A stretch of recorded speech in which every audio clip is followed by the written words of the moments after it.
మా అక్కగారైన sister Mary gold గారు దేవుని వాక్యం అందించబోతూ ఉన్నారు.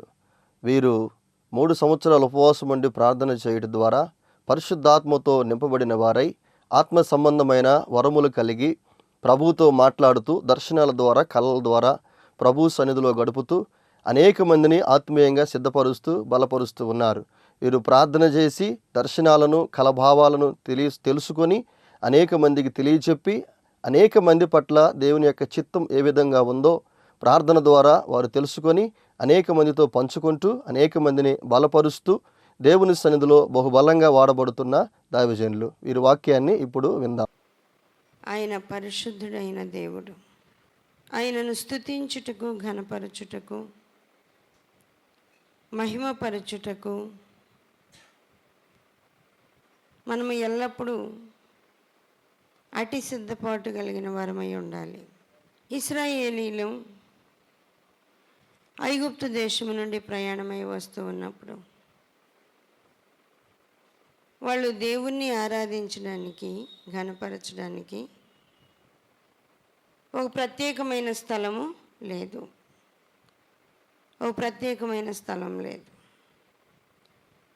అందుకని దేవుడు ఏమన్నాడు అంటే, ప్రత్యక్షపు గుడారాన్ని, సాక్ష్యపు గుడారాన్ని ఏర్పాటు చేయన్నాడు. దేవుని మాట ప్రకారంగా మోషే ఆ గుడారాన్ని, ఆ మందిరాన్ని ఏర్పాటు చేశాడు. ఏర్పాటు చేసినప్పుడు దేవుడు, నేను ఈ యొక్క గుడారములో మిమ్మలను దర్శిస్తాను అని రుజువు ఇచ్చాడు. మిమ్మలను దర్శిస్తాను, మీ మధ్యన నేనున్నాను. దేవుడు మన మధ్యన ఉన్నాడు అనే దానికి రుజువేంటి? ఏమిటి రుజువు? ఏదో ఒక ఆధారం అయితే మనకు ఉండాలి. ప్రభు మన మధ్యలో ఉన్నారు అనేదానికి నీకున్న ఆధారం ఏంటి? ఇశ్రాయేలీలకు నేను మీ మధ్యనున్నాను అనడానికి ఒక గుర్తిచ్చాడు దేవుడు. ఏమిచ్చాడు?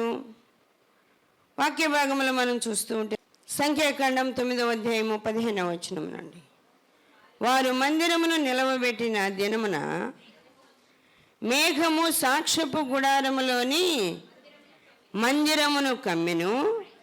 సాయంకాలము మొదలుకొని ఉదయము వరకు అగ్ని వంటి ఆకారము మందిరము మీద నుండెను. అగ్ని వంటి ఆకారము మందిరము మీద నుండెను. నిత్యమును అలాగే జరిగెను. మేఘము మందిరమును కమ్మెను. రాత్రి యందు అగ్ని వంటి ఆకారము కనబడెను. ఇశ్రాయేలీలు ఎలా ప్రయాణం చేయాలో వాళ్ళకి అర్థం కాడల్లా. దేన్ని చూసి ప్రయాణం చేయాలి? మనకంటే ఫలాని సమయంలో మనకు ట్రైన్ ఉంది కాబట్టి ఆ టయానికి వెళ్ళిపోవాలి అని వెళ్తాం. లేదా ఫలాని సమయంలో ఫ్లైట్ ఉంది అంటే ఆ టయానికి అక్కడికి చేరుకుంటాం. ఇశ్రాయేలీలు ఎలా ప్రయాణం చేయాలి? ఆ రోజుల్లో ట్రైన్ వచ్చి ఆగడం వల్ల, ఫ్లైట్ రావడం వల్ల ఏం చేయాలి? వాళ్ళ ప్రయాణం అంతా కాలినడకన వాళ్ళు ప్రయాణం చేసేటప్పుడు వాళ్ళకి దేవుడు చెప్తూ ఉన్నాడు, నువ్వు ఒక సాక్ష్యపు మందిరాన్ని నిలవబెట్టు. సాక్ష్యపు గుడారములో నేను మీకు తోడుగా ఉన్నాను అనే రుజువు ఇస్తా. తోడుగా ఉన్నాను అనే రుజువు. ఏమి రుజువు అది? వాక్యంలో మనం చదివినట్లుగా సాయంకాలము మొదలుకొని ఉదయం వరకు అగ్ని వంటి ఆకారము. అగ్ని వంటి ఆకారం.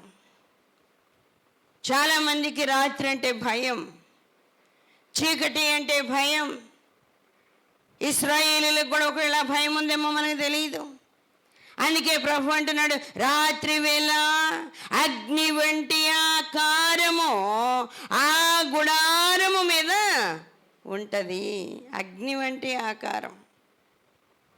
ఆ రోజు దేవుడు వాళ్ళ మధ్యలో ఉన్నాను అనే ఆ రుజువు చూపించినది మొదలుకొని వాళ్ళు గమ్యస్థానము చేరే వరకు, యెరూషలేమునకు చేరే వరకు, కనాను దేశము పాలు తేనెలు ప్రవహించే కానాను చేరే వరకు, సియోను పట్టణానికి పర్వతానికి చేరే వరకు వాళ్ళని వెంబడించింది.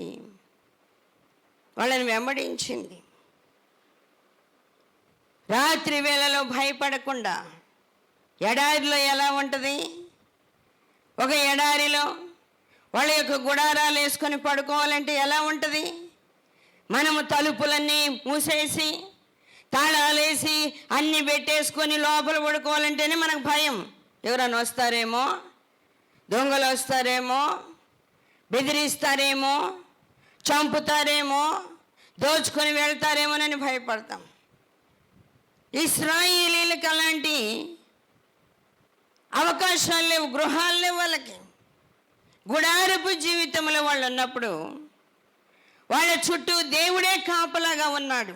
వాళ్ళ చుట్టూ ఏ వైపు నుండి శత్రువులు రాకుండా, ఏ విధమైన శోధన అంటకుండా, ఏ విధమైన భయంకర పరిస్థితులు వాళ్ళకి అంటకుండా ఆయనే వాళ్ళకు తోడున్నాడు. ఆయనే కాపలాగా ఉన్నాడు. వాక్య భాగంలో మనం చూస్తూ ఉంటే 18వ వచనంలో, యెహోవా నోటి మాట చొప్పున ఇశ్రాయేలీలు ప్రయాణమై సాగిరి. యెహోవా నోటి మాట చొప్పున వారు తమ గుడారములను వేసుకొనిరి. ఆ మేఘము మందిరము మీద నిలిచి ఉండిన దినములన్నీయు వారు నిలిచిరి. ఆ మేఘము బహుదినములు మందిరము మీద నిలిచిన ఎడల ఇశ్రాయేలీలు యెహోవా విధిని అనుసరించి ప్రయాణము చేయకుండిరి. మేఘము కొన్ని దినములు మందిరము మీద నిలిచిన ఎడల వారును నిలిచిరి. యెహోవా నోటి మాట చొప్పుననే నిలిచిరి. యెహోవా నోటి మాట చొప్పుననే ప్రయాణం చేశారు. మేఘం కదిలితే కదులుతున్నారు, మేఘం ఆగితే ఆగుతున్నారు. మేఘము కదిలితే వాళ్ళు కదులుతూ ఉన్నారు. ప్రయాణములో ప్రభు వాళ్ళని నడిపించడానికి ఆయన తన యొక్క సన్నిధి వారి మధ్యలో ఉన్నది అనే దానికి రుజువు చూయించాడు. అగ్నిస్తంభము, రాత్రి వేళ అగ్నిస్తంభం. పిల్లలు కానీ పెద్దలు కానీ రాత్రి మెలకువ కానీ ఇటు చూడగానే అగ్ని మేఘం, అగ్ని స్తంభము ఆ ప్రత్యక్షపు గుడారం మీద కనబడగానే వాళ్ళకి ఎక్కడ లేని ధైర్యం వచ్చేది. ధైర్యంగా ఉండేవాళ్ళు. మెలకు వచ్చిన లైట్ చూడగానే ధైర్యం వచ్చేది వాళ్ళకి. హాయిగా మళ్ళా పడుకొని నిద్రపోయేవాళ్ళు. అలాంటి ఉన్నతమైన ధైర్యము కలిగిన దేవుని కృప, దేవుని సన్నిధి వాళ్ళతో కూడా ఉంది. వాళ్ళతో ఉన్న తర్వాత ఆ మేఘము వాళ్ళు ప్రయాణం చేసినంత కాలము వాళ్ళతో పాటు ప్రయాణం చేసి కనానుకు చేరుకున్న తర్వాత, కనానుకు చేరిన తర్వాత ఆ అగ్ని స్తంభము కూడా వాళ్ళతో పాటు కనాను చేరింది. ఆ అగ్ని స్తంభము కనానుకు చేరింది. దేవుని సన్నిధిలో దేవుని కొరకు ప్రత్యేకమైనది ఏర్పాటు చేసినప్పుడు మన హృదయము, మన శరీరము, మన దేహము దేవుని ఆలయముగాను, మన హృదయము దేవుని ఆలయముగాను మనము ఆ విధంగా సిద్ధపరిచినప్పుడు ప్రభు వెలుగు నీ హృదయంలో ఉంటుంది. ఆయన సన్నిధి నీ హృదయంలో ఉంటుంది. ఆయన నీతో నిరంతరం మాట్లాడుతూ ఉంటాడు. ఆత్మ మన ఆత్మతో కూడా మాట్లాడుతూ ఉంటుంది. ప్రభువా అనగానే, ఏంటి నా కుమారుడా, ఏంటి నా కుమార్తె, ఏం కావాలి, నా కుమారి ఏం కావాలి, నా కుమారుడా నేనున్నాను, ధైర్యంగా ఉండు. దేవుని యొక్క ఆత్మ మనతో మాట్లాడడం మనము గ్రహించగలుగుతాం, గమనించగలుగుతాం.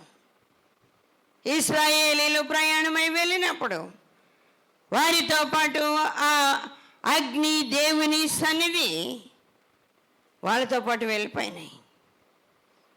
వెళ్ళిపోయిన తరువాత వాళ్ళ గమ్యస్థానాలకు చేరిన తరువాత, వాళ్ళు అక్కడ స్థిరపడిన తరువాత మళ్ళా దేవుని ఆ ప్రత్యక్షత కొరకు ఒక మందిరాన్ని నిర్మించడానికి చాలా టైం పట్టింది. న్యాయాధిపతుల కాలం అంతా దాటిపోయింది. ఇశ్రాయేలీలు అక్కడ నివసించిన కొంతకాలం అయిపోయింది. న్యాయాధిపతుల కాలం దాటిపోయింది. ఆ తరువాత రాజుల కాలం వచ్చిన తర్వాత మందిరం ఏర్పాటు చేయాల్సిన పరిస్థితి వచ్చింది.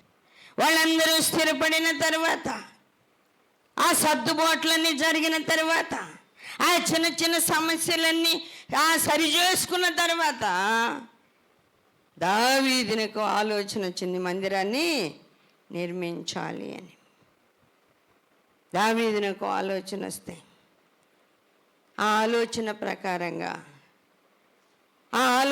ప్రకారంగా స్థలాన్ని వెతకాల. ముందు దేవుని మందిరాన్ని నిర్మించవలసిన స్థలాన్ని వెతకాలి. ఎక్కడుంది అది? దేవుడు కోరుకున్న స్థలం ఎక్కడుంది? అరణ్య మార్గంలో ఒక గుడారాన్ని వేసినప్పుడు దేవుడే ఆ గుడారం మీదకి వచ్చాడు. ఇప్పుడు ఆయనకు ఒక మందిరాన్ని నిర్మించాలి అంటే స్థలాన్ని వెతకాలి. స్థలాన్ని వెతకడానికి పెద్ద భయంకరమైన శోధన వచ్చేసింది. ఇశ్రాయేలీల మీదకి తెగులు వచ్చింది. వాక్య భాగంలో మనం చూస్తే 2వ సమూయేలు గ్రంథము 24వ అధ్యాయము 16-17 వచనాలు చూద్దాం. అయితే దూత యెరూషలేము పైన హస్తము చాపి నాశనము చేయబోయినప్పుడు యెహోవా కీడును గురించి సంతాపముంది. అంటే చాలును, నీ చెయ్యి తీయమని జనులను నాశనము చేయి దూతకు ఆజ్ఞ ఇచ్చెను. యెహోవా దూత యెబూసీయుడైన అరౌనా యొక్క కళ్ళము దగ్గర ఉండగా దావీదు జనులను నాశనము చేసిన దూతను కనుగొని యెహోవాను ఎలాగూ ప్రార్థించెను. చెత్తగించుము, పాపము చేసిన వాడను నేనే, దుర్మార్గముగా ప్రవర్తించిన వాడను నేనే. గొర్రెల వంటి వీరేమి చేసిరి, నన్ను నా తండ్రి ఇంటి వారిని శిక్షించు అన్నాడు. దావీదు జనులను లెక్కించినందున ఈ కీడు, ఈ శోధన యెరూషలేము మీదకి వచ్చింది. జనులను లెక్కించినందున యెరూషలేము మీదకి ఒక శోధన వచ్చింది, ఒక కీడు వచ్చింది. అంటే వాళ్ళు ఎక్కడో ఏదో ఒక పరిస్థితుల్లో దేవుని మార్గం నుండి ప్రక్కకు తొలగిపోయారనేది గ్రహించుకోవాలి. మనం ప్రక్కకు తొలగిపోయినప్పుడే శోధన వస్తుంది. దావీదు ఇశ్రాయేలీలను, యూదా వారిని లెక్కించినందున గాదు అనే ప్రవక్త ద్వారా దేవుడు వర్తమానం పంపించాడు. ఇదిగో 3 విషయాలు నీ దగ్గర ఉంచుతున్నా, వాటిలో ఏది కావాలో నువ్వు కోరుకో. ఏది కావాలో కోరుకో. వాక్య భాగంలో రాయబడుతూ ఉంది. ఆ 3 విషయాలలో చాలా తక్కువగా ఉండేది ఏదో అది కోరుకున్నాడు దావీదు.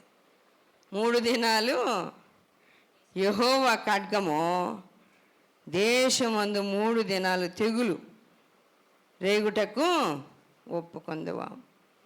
3 నెలలు పారిపోవడానిక, 3 దినములు తెగులు రేగుటక, ఏం కావాలా?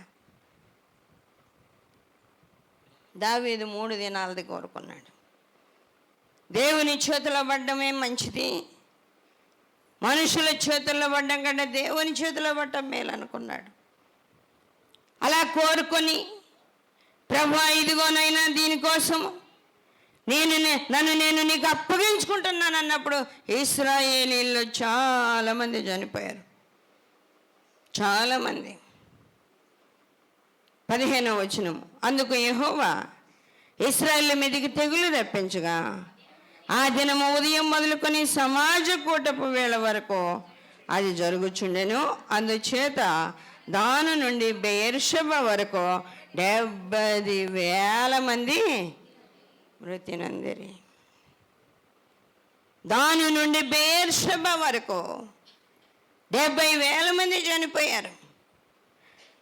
70,000 మంది చనిపోయినప్పుడు అయితే దూత యెరూషలేము పైన హస్తము చాపి నాశనము చేయబోయినప్పుడు యెహోవా ఆ కీడుని గురించి సంతాపం ఉన్నది, ఇంక జాలి ఆగమన్నాడంట.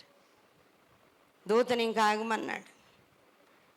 ఆ దూత అక్కడంతా చంపుకుంటూ వచ్చి దేవుని మందిరం ఎక్కడ నిర్మించాలో అక్కడ నిలబడిపోయింది. ఆ నిలబడగానే ప్రభు ఇంక జాలి ఆగమన్నాడు. అట్టే నిలబడి ఉంది.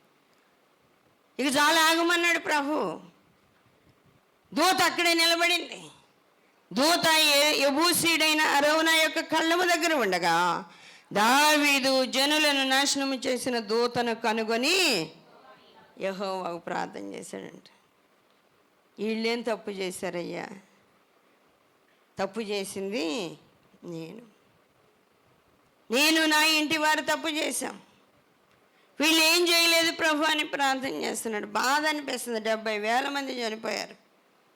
దాని మొదలుకొని బెయేర్షెబా వరకు 70,000 మంది చనిపోయినప్పుడు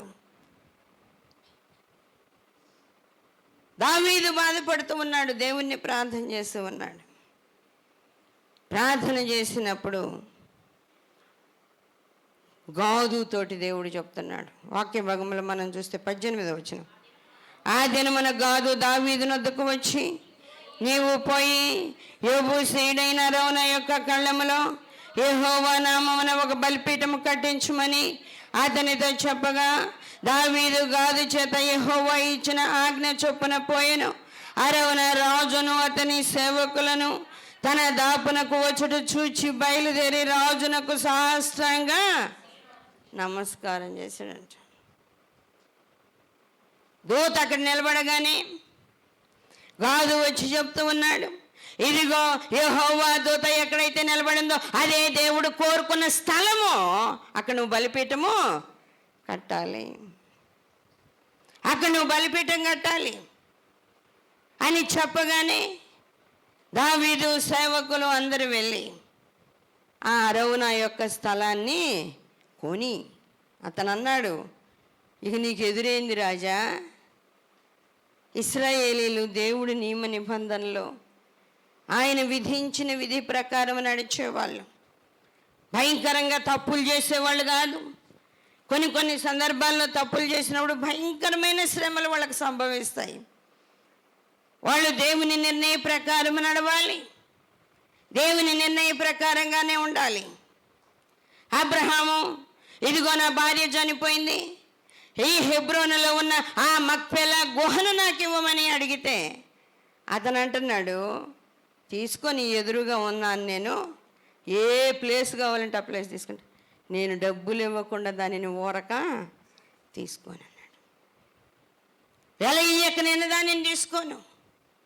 దావీదు ఆ అరౌనా యొక్క కళ్ళం దగ్గరికి వచ్చినప్పుడు అతను కూడా అంటున్నాడు, ఎద్దులున్నాయి, కళ్ళము, ఈ స్థలం అంతా ఖాళీగా ఉంది, నీకు ఎక్కడ ఏం చేయాలనుకుంటుంది చేసుకో, బలి అర్పించడానికి కూడా ఎద్దులు ఉన్నాయి, కట్టెలు కూడా ఉన్నాయి, ఇక నీకు ఇంకా ఏది కొరత లేదని చెప్పగానే దావీదు కూడా వెల ఇయ్యక పొందిన దానిని నేను యెహోవాకు బలిగా అర్పించను, వెల ఇయ్యక పొందిన దాన్ని యెహోవాకు అర్పించను నేను అని దావీదు ఆ యొక్క స్థలాన్ని, వాక్య భాగంలో 24వ వచనం, రాజు నేను అలాగూ తీసుకునను, వెల ఇచ్చి నీ యొద్ద పొందును, వెల ఇయ్యక నేను తీసుకునిన దానిని నా దేవుడైన యెహోవాకు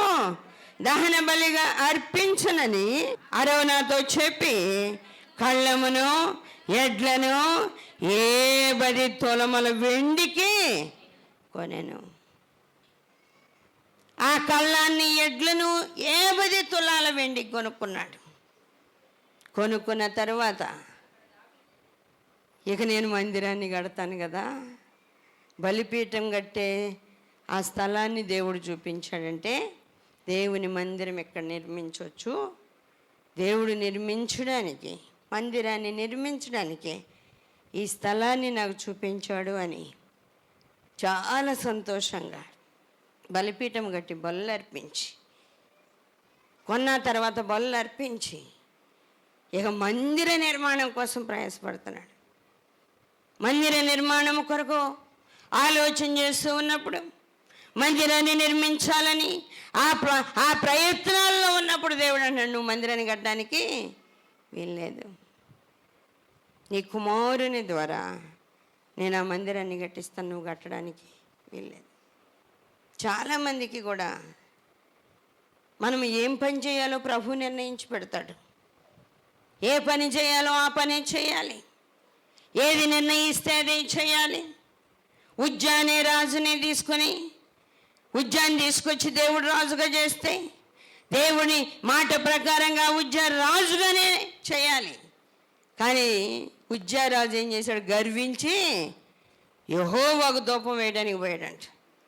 ధూపం వేయడానికి వెళ్ళి ధూపపీఠం మీద ఎక్కగానే నొసట కుష్ఠరోగము పుట్టింది. దేవుడు నిన్ను ఉద్యోగం చేయమంటే ఉద్యోగం చేయాలి, దేవుని పరిచర్య చేయమంటే పరిచర్య చేయాలి, దేవుని మందిర నిమిత్తము ఏదైనా నిన్ను చేయమని ఆయన నీకు చెప్పినప్పుడు ఆ పని చేయాలి, లేదా ఇంకేదైనా చెప్తే అదే చేయాలి. కానీ ఇంకొకటి చేయడానికి వెళ్ళలేదు. పౌలు గారు అంటున్నాడు, నీవు దాసుడు అయి ఉండడానికి పిలువబడ్డావా? దాసుడుగానే ఉండు. నువ్వేదన్నా ఇంకేదన్నా పని చేయడానికి నువ్వు నిర్ణయించబడి పిలువబడ్డావా? ఆ పనిలోనే ఉండు. నువ్వు దాసుని అయి ఉండి పిలువబడ్డావనుకో, దేవుడు ఒకరోజు నీకు స్వాతంత్ర్యాన్ని ఇస్తాడు. స్వతంత్రుడుగా ఉండడానికి దేవుడు నిన్ను పిలిచాడు అనుకో, అలానే ఉండు. వేరే దానికోసం పోకులాడబాక. దేవుని నిర్ణయ ప్రకారం మనం ఉండాలి. దావీదుని దేవుడు అన్నాడు మందిరాన్ని నిర్మించడానికి వెళ్ళేదని. సరేనని చెప్పి అన్నిటినీ దావీదు సమకూర్చాడు, కానీ మందిర నిర్మాణాన్ని చేపట్టల. దేవుని మాట ప్రకారంగా లోబడేవాడు దావీదు. అందుకని ఆ మందిర నిర్మాణాన్ని చేపట్టలేదు.